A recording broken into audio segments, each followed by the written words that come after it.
Welcome, ladies and gentlemen. I'm your host Solomon, and today we're on the edge of greenness, turning darkness to light. Today we have a very special guest in our show. Today I'm gonna review She-Ra and the Princesses of Power animated TV series. Kinda reboot of She-Ra Princess of Power. Well, review is not very correct word, fangirling is more suitable for the situation, but you got the point. Originally, after I fell in love with She-Ra and the Princesses of Power, I decided to watch original She-Ra Princess of Power 1985 series and make kinda comparison video, but when I started to watch it, turned out to be... Joke's on you, I'm into that shit! And I decided to make separate video about old She-Ra and also make a fanart. And I already finished to watch it and I have no more She-Ra to watch now, so my life is completely meaningless. Farewell, my friends. So, today only modern She-Ra. And let our games begin. First of all, wow. Second of all, oh my god. And third of all, Jesus Christ. I did not have plans to watch it like at all. I thought it's gonna be super boring and simple and stupid and blah blah blah, but recently I started to watch the first season, and since I'm a fish and my memory is very short, I already can't remember why I decided to change my mind and give it a try, but I'm sure glad I did. And it happens very not often when I become obsessed with some cartoons. Sure, it does happen, but not that much. And in this case, it happened straight from the first episode. It's majestic. All my thoughts was about it, and I used every free minute to watch it. Now a little bit about story. No spoilers, of course. First of all, it kinda steps aside from original series, kinda a lot. We have Adora, force captain in army of evil horde. What is that? That would be a horse. And we have Catra. Move it! I'm tired. Now stop right there for a moment. Concentrate your attention. That's the gay shit I love. OTP number uno. Maybe it already has. They be vibing in fight zone, and then accidentally Adora finds a magical sword and she understands everything they did in Horde was wrong, they are evil, and now she's joining the rebellion. Boy, that escalated quickly. Well, pretty much as an original. And then with new friends, Princess Glimmer and Historian. Bow, well, not actually, Historian. and other princesses, they saving Etheria from the evil horde. Also forgot to mention she can transform into She-Ra Princess of Power. And then my hair does this thing where it looks all messy, but it's actually like really super beautiful.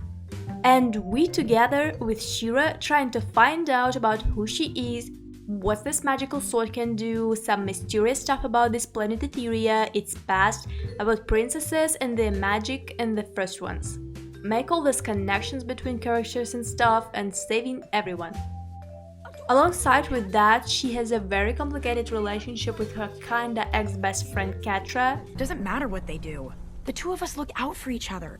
And soon we'll be the ones calling the shots. Well, not like ex and not like a fully friend, but like it's complicated, okay? Just wanna say relationship between all characters and their development done really good, and I believed every second of it. Especially, I really sympathized with Catra and her problems. You A lot. made me this! You took everything from me! Because I feel kinda same. And of course, don't forget the main part. And my favorite. For the honor of Grayskull! For the honor of Grayskull! For the honor of Grayskull! Grayskull! For the honor of Grayskull! My chest.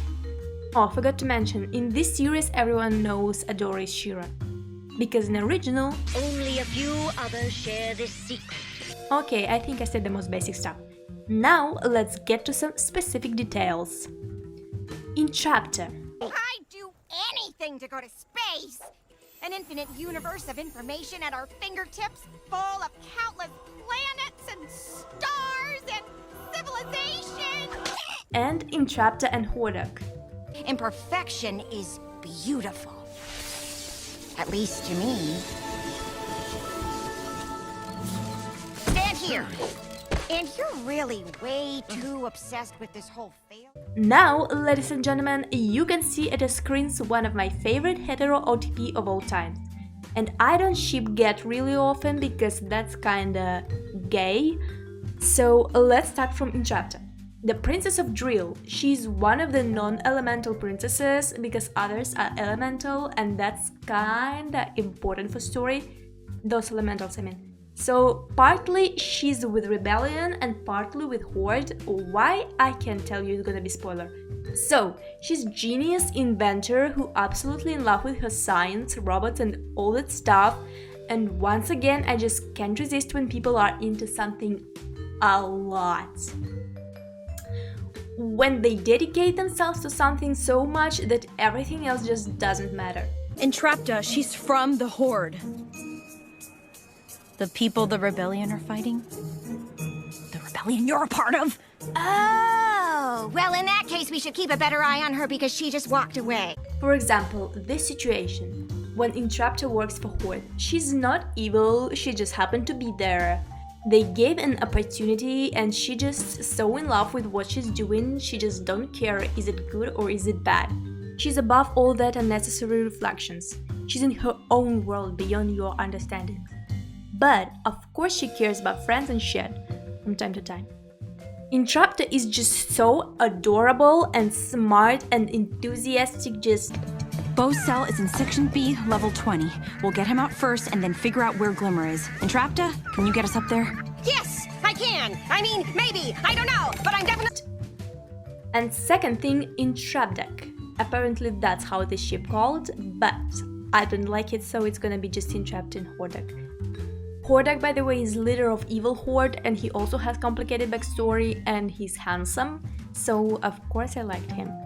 And their cooperation is just one of the best and cutest things in the entire universe. I'm literally screaming every time they're together. They get along because of experiments they made, and in process they formed warm and awkward kind of friendship and relationship, and it's all so cute, like... Technologically sound. No matter what you say, you are not a failure. Any who discount you are utter fools. Thanks. I like being friends with you, too. Edgy Dark Lord and inspired nerd princess, like, oh my god, this is just so cute, guys. And based on the final season, the relationship is definitely gonna be in romantic way.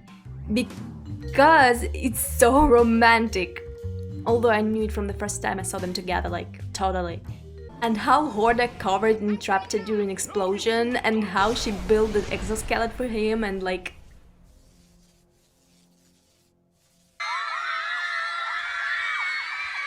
My standards about romantic relationships grows higher every time I watch or read something. Also, there's universe extension in few graphic novels, in few books, and in Rebel Princess Guide. And I definitely want all of that. But unfortunately, I couldn't find any games except She-Ra Gems of Etheria, so if you know any games about new She-Ra or old ones, so it might be some indie games made by fans, please let me know, I'm begging you. Basically, I really recommend you to watch it if you're into cartoons, so yep, that's it. Wait for a review of She-Ra Princess of Power, ship Entrapped in Hordak, and tell me if you know anything about games. Meanwhile, I sincerely appreciate your patronage and hope I've succeeded in bringing you enjoyable time of entertainment. See you in next video, my beloved fellas.